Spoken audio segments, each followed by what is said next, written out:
जैसे कि आपने पिछली वीडियो में देखा, हमने उत्पत्ति के आधार पर शब्दों के भेद समझ लिए हैं। अब हम देखेंगे रचना के आधार पर या बनावट के आधार पर शब्दों के भेद क्या होते हैं। तो चलिए देखते हैं।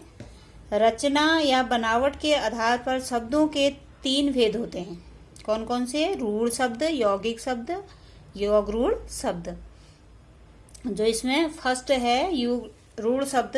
अब इसके बारे में जानते हैं ये कौन से शब्द होते हैं। वे शब्द जो परंपरा से किसी व्यक्ति, स्थान, वस्तु आदि के लिए प्रयोग होते चले आ रहे हैं उन्हें रूढ़ शब्द कहते हैं। अर्थात परंपरा के अनुसार जो शब्द किसी व्यक्ति हो या वस्तु या स्थान के लिए परंपरा के अनुसार प्रयोग होते जा रहे हैं उन्हें हम क्या कहते हैं? रूढ़ शब्द कहते हैं। और इसकी हम दूसरी परिभाषा में भी समझ सकते हैं इन्हें। और इनका क्या होता है? इन शब्दों के खंड करने में कोई अर्थ नहीं निकलता। जो रूढ़ शब्द हैं, अगर इनको तोड़ दिया जाए, इनके खंड कर दिए जाए, तो उसके बाद उसका कोई अर्थ नहीं निकलता। अर्थात जिन शब्दों के खंड सार्थक न हो उन्हें रूढ़ शब्द कहते हैं। तो इन शब्दों के क्या हैं? जिन शब्दों के खंड सार्थक न हो, यानी कि सार्थक माने होता है जिसका अर्थ हो उसे सार्थक कहा जाता है।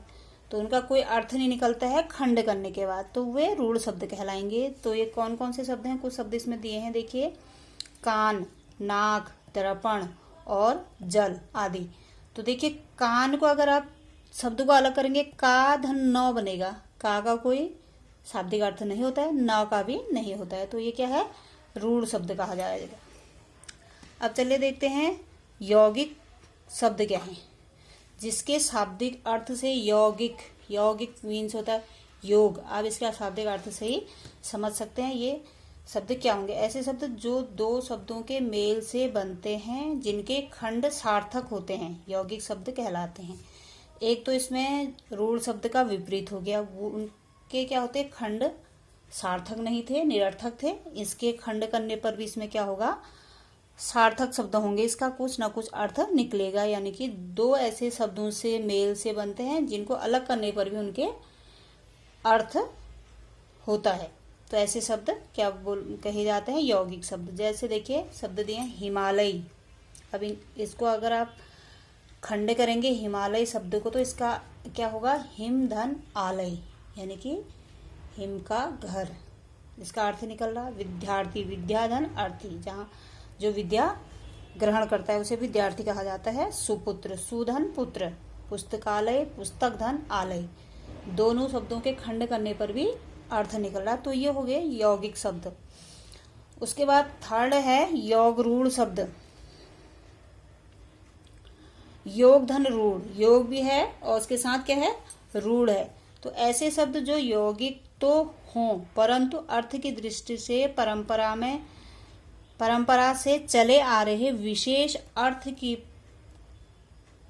प्रतीत कराते हों, विशेष अर्थ को प्रतीत कराते हों, वो क्या कहलाएंगे? योगरूढ़ शब्द कहलाएंगे। जैसे देखिए क्या शब्द है?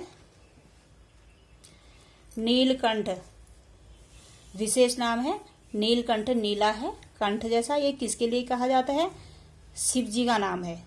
तो विशेष दृष्टि से परंपरा से ये नाम चले आ रहे हैं और क्या है? इनका विशेष अर्थ प्रतीत होता है, यानी कि इसको शिव जी के लिए हम बोलते हैं। दशानन, 10 हैं नन जिसके, यानी कि 10 हैं सी जिसके, मुंह जिसके, वो कौन हुआ?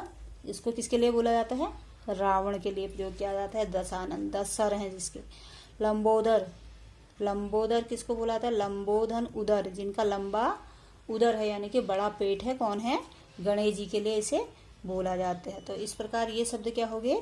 योगरूढ़ हो गए, जो यौगिक भी हैं, 2 शब्दों के मेल से भी बने हैं और रूढ़ भी हैं। तो इस प्रकार आज की वीडियो में आपने रचना के आधार पर शब्दों के 3 भेद जो हैं उनको समझा। तो इसी प्रकार आगे की वीडियो आप तक पहुंच सके, इसके लिए वीडियो को लाइक कीजिए और चैनल को सब्सक्राइब कीजिए और शेयर कीजिए। धन्यवाद।